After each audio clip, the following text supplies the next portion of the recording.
تو پاکستان کا جو سب سے بڑا مسئلہ یہ ہے کہ پاکستان کے جو اہل سیاست ہیں ان کو سیاست نہیں آتی. ہمارے ہاں جنرلی جو ایک یہ پرسیپشن دیا جاتا ہے کہ اس آبادی کے خلاف ملا ہیں کہ ملا کہتے ہیں کہ آبادی کو مت روکو. ہم کوئی جو مولوی ہے اس کی کوئی بات مانتے ہیں؟ ہمارے یہاں کون سی بات مولوی کی مانی جاتی ہے؟ کیا ہم نے ملاوٹ ختم کر دی؟ کیا ہم پورا تولتے ہیں؟ کیا تشدد ختم ہو گیا سوسائٹی؟ کیا آپ سچ بولتے ہیں؟ یہ سارا ایک عذر ہے. آپ کیا طرز عمل سمجھتے ہیں کہ میاں نواز شریف کیا وہی کنفرنٹیشن کی پالیسی کو چلائیں گے، وہی عمران خان کے خلاف بات کریں گے، یا وہ کچھ ایسا کریں گے جس سے اس ملک کے ٹوٹے ہوئے لوگوں کے دل جڑ جائیں؟ آج بھی ضرورت اس بات کی ہے کہ سب لوگ بیٹھ جائیں، ایک دوسرے کو تسلیم کریں، جس کو لوگ ووٹ دیں اس کو حکومت کرنے دیں، اور جس کو لوگ ووٹ نہ دیں وہ اپوزیشن میں بیٹھ جائیں.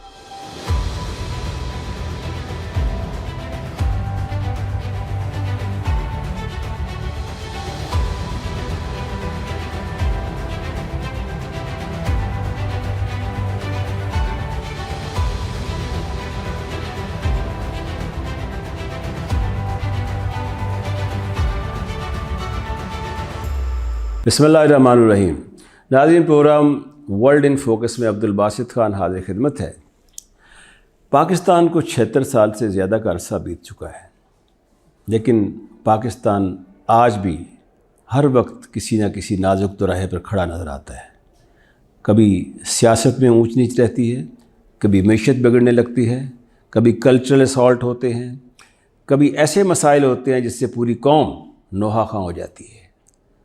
دہشت گردی کا دور دورہ رہتا ہے، سیاسی لیڈروں کو پھانسی پہ بھی لٹکایا جاتا رہا ہے، ڈکٹیٹر بھی آتے رہے ہیں، حکومتیں بدلتی رہی ہیں، حکومتیں بنائی جاتی ہیں. یہ سب کچھ پاکستان میں ہو رہا ہے اور بڑے تسلسل سے ہو رہا ہے، اور ہم دعا گو ہیں کہ اللہ تعالیٰ وہ دن بھی دکھائے جب کوئی بھی حکومت 5 سے 10 سال اپنے پورے کرے اور پاکستان کو سیاسی استحکام کے ساتھ ساتھ معاشی استحکام بھی نصیب ہو. چونکہ ہم ان مسائل پر گفتگو تو کر سکتے ہیں، ان کا احاطہ تو کر سکتے ہیں، لیکن ہم اس کے سولوشن پارٹ پہ نہیں جا سکتے. ہمیں کچھ سجھا ہی نہیں دیتا کہ ہم کیا کریں، سرا کہاں سے پکڑیں، ختم کہاں کریں. لیکن اور بھی غم ہے زمانے میں محبت کے سوا. تو میرے خیال میں ہم ایسے مسائل گفتگو کرتے ہیں جو پاکستان کے ڈویبل مسائل ہیں، جن کو کیا جا سکتا ہے، حل کیا جا سکتا ہے، جس سے پاکستان میں بہتری آ سکتی ہے. اور سب پر گفتگو کرنے کے لیے آج میں نے اپنے اسٹوڈیو میں مدعو کیا ہے جناب مجیب الرحمان شامی صاحب کو. مجیب الرحمان شامی صاحب روزنامہ پاکستان کے ایڈیٹر ہیں. زندگی کے بھی انہوں نے رسالے کو اجرا کیا، قومی ڈائجسٹ بھی چلایا، اور پاکستان کا کوئی چینل نہیں جہاں پر یہ گفتگو نہ کرتے ہوں. ان کی گفتگو کا خوبصورت انداز، ان کا بے ساختہ پن، اور اس گفتگو کے اندر جس طریقے سے یہ پاکستان کے مسائل کی نشاندہی کرتے ہیں اور ان کے سلوشن کی طرف جاتے ہیں، وہ اپنی مثال آپ ہے. اسی لیے ہم نے آج ان کو مدعو کیا ہے، اور میں ابھی آپ سے ان کی ملاقات کروانے جا رہا ہوں. ویلکم ٹو دی شو سر. شکریہ جناب، نوازش. شامی صاحب، مجیب الرحمان شامی سے سر کیا مراد ہے؟ تخلص ہے؟ کہاں سے یہ آپ کو ملا، یا خاندانی ہے؟ دیکھیں، ہمارا تعلق ہے شام 84 سے، جو ایک قصبہ ہے مشرقی پنجاب میں، ہوشیارپور کے قریب. صحیح. تو یہاں ایک بزرگ جو ہیں ان کا مزار ہے، حضرت تاج العارفین شیخ عبدالنبی شامی.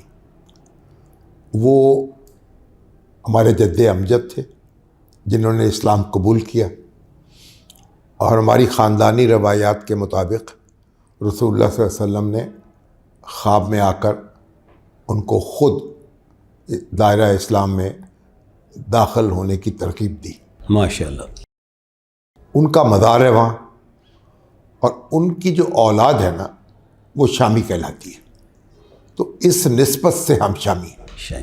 ماشاءاللہ. شامی صاحب، پاکستان کے ہم مسائل، جس طرح میں نے آپ کو شروع میں بتایا کہ وہ تو ایسے ہیں کہ حل طلب نظر نہیں آتے.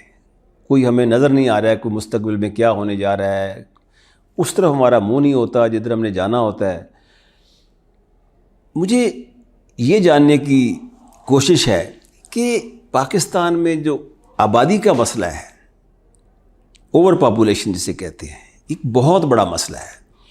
آپ کو یاد ہوگا جب پشاور والا واقعہ ہوا تھا تو تمام جماعتیں اکٹھی ہوئی تھی اور اس میں انہوں نے کہا تھا کہ ہمارے جو اہم مسائل ہیں، جس میں دہشت گردی بھی سر فہرست تھا کہ یہ جو آبادی کا مسئلہ ہے، یہ آپ دیکھیں گے ایوب خان کے وقت سے لے کر، کیونکہ اس سے پہلے تو اس کا تذکرہ نہیں کر سکتے کیونکہ ایوب خان صاحب نے کوئی تھوڑی سی اس پہ کام کی تھی، اس کے بعد کسی بھی حکومت نے میرا خیال کوئی ایسا ٹھوس کام نہیں کیا جس کی بنیاد پہ ہم کہہ سکیں، کیونکہ ہمارے ریسورسز ڈپلیٹ ہو رہے ہیں تیزی کے ساتھ، کلائمیٹ چینج آ رہی ہے، لیکن کھانے والے منہ زیادہ ہیں، کام کرنے والے ہاتھ کم ہیں۔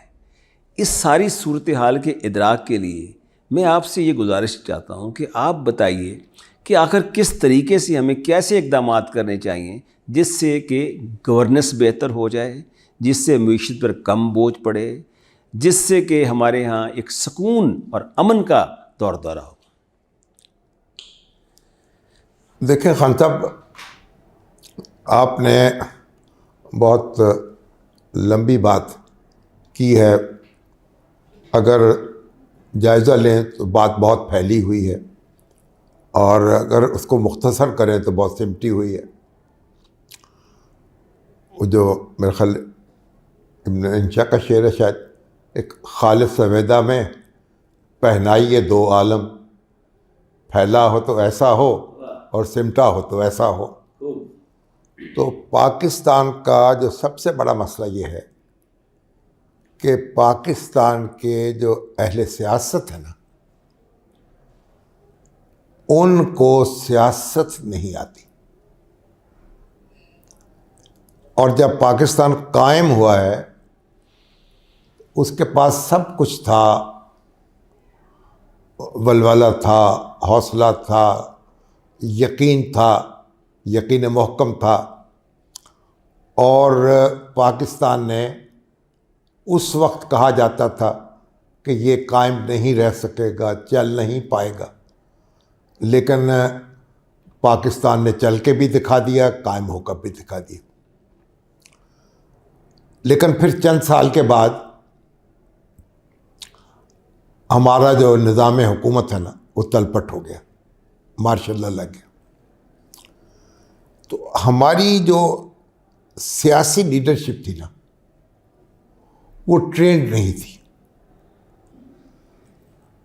قائد اعظم محمد علی جناح جو تھے جلدی رخصت ہو گئے، وہ رخصت ہو گئے، ان کے بعد لیاقت علی خان تھے، ان کو رخصت کر دیا گیا۔ میں یہ کہتا ہوں کہ ہمارے تحریک پاکستان کا کہ 1.5 لیڈر تھے، صحیح، پورے تو قائد اعظم تھے اور آدھے لیاقت علی خان۔ واہ، اس کے بعد پھر سب ایک جیسے تھے، تو وہ جو کوئی تجربہ نہیں تھا ملک چلانے کا، اور نتیجے میں ایک آپا دھاپی کا منظر دیکھنے میں آیا، اور پھر ہماری مسلح افواج جو ہیں انہوں نے اقتدار پر قبضہ کر لیا۔ اگر ہم اسی راستے پہ چلتے رہتے، اپنے تجربات سے سیکھ جاتے، لیکن یہ ایک انٹرونشن ہوئی، پھر اس کے بعد ایوب خان صاحب کے آتے ہیں 10 سال، وہ برسر اقتدار رہے اور ایک قسم کا استحکام رہا، بہت کچھ آگے بڑھے، اور پھر لیکن ہوا یہ 1965 کی جنگ پھر چھڑ گئی، اور جو کچھ ہم نے کیا کرایا تھا نا، اس پہ پانی پھر گیا، اور اس کے نتیجے میں پھر ایک اور جنگ ہمیں بھگتنا پڑی 1971 میں، ملک 2 لخت ہوا۔ اور آپ دیکھیں گے کہ جو 3 جرنیل ہیں، ایوب خان، ضیاء الحق اور پرویز مشرف، انہوں نے طویل عرصہ تک حکومت کی ہے۔ اس کے علاوہ جو سیاستدان ہیں، ان میں سے 1-2 کو چھوڑ کر کسی نے اپنا 5 سال پورے ہی نہیں کیے۔ اور آج بھی جو پاکستان کا مسئلہ ہے کہ پاکستان کی جو سیاست ہے وہ بٹی ہوئی ہے، اور ہمارے سیاستدان ایک دوسرے سے الجھے ہوئے ہیں، اور اس کے نتیجے میں ماحول میں ایک افراتفری ہے۔ اور آبادی کی بات آپ نے کی، جب پاکستان قائم ہوا تو 3.5 کروڑ کے قریب آبادی تھی اس علاقے کی جس میں آج پاکستان قائم ہے۔ درست۔ آج ماشاءاللہ پتہ نہیں 25 کروڑ ہے یا 24 کروڑ ہے۔ جی ہاں۔ تو آپ دیکھ لیں کہ کتنے گنا اضافہ ہوا۔ اور مشرقی پاکستان جو ہے جب وہ ہم سے الگ ہوا تو اس کی آبادی زیادہ تھی مغربی پاکستان کی نسبت۔ آج وہاں کی آبادی 16 کروڑ ہے، صحیح۔ ہماری 24-25 کروڑ ہے۔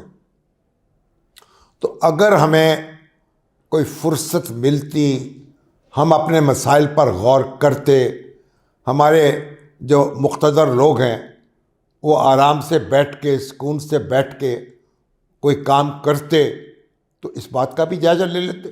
وہ تو اسی میں ہے نا جس کی حکومت قائم ہو جاتی ہے، مخالف اس کو دھکا دینے میں لگ جاتے ہیں، وہ کرسی بچانے میں لگ جاتا ہے۔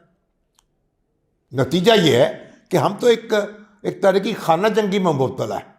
اچھا شامل صاحب، یہ بالکل آپ نے درست نقشہ کھینچا۔ جو حالات و واقعات پاکستان کی سیاست کے رہے اس میں تو واقعی آپ ایسے کام جو کہ جس سے کہ ملک کی سلامتی جو ہے، میں تو یہ بھی کہتا ہوں کہ یہ ایک ہماری سلامتی کے لیے ہیزرڈ ہے اوور پاپولیشن۔ بالکل، اس میں کوئی شبہ نہیں ہے۔ ہاں جی، یہ نہیں ہے کہ کوئی خدا نہ خواستہ کوئی جنگ ہم پر نافذ کرتی جائے تو ہم اس میں ایک ہیزرڈ ہوتا ہے ہمارے لیے جنگ کا۔ یہ جو اوور پاپولیشن ہے، 2 کروڑ سے زائد بچے ہیں جو اسکول نہیں جا پا رہے، کوئی 3 کروڑ کہتا ہے، کوئی 3.5 کروڑ بھی کہتا ہے۔ جو جا رہے ہیں ان کی جو درگت بن رہی ہے وہ اپنی جگہ ہے۔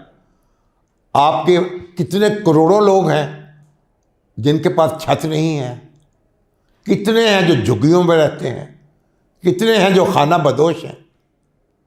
آپ کے پاس ضرورت کے مطابق ہسپتال نہیں ہے، ضرورت کے مطابق تعلیمی ادارے نہیں ہیں، ضرورت کے مطابق آپ کے پاس کارخانے نہیں ہیں۔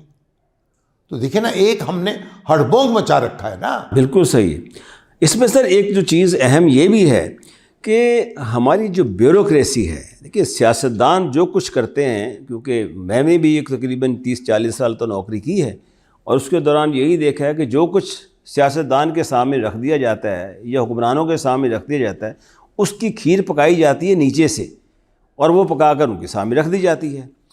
اب ہمارے ہاں جنرلی جو ایک یہ پرسیپشن دیا جاتا ہے کہ اس آبادی کے خلاف ملا ہیں، کہ ملا کہتے ہیں کہ آبادی کو مت روکو۔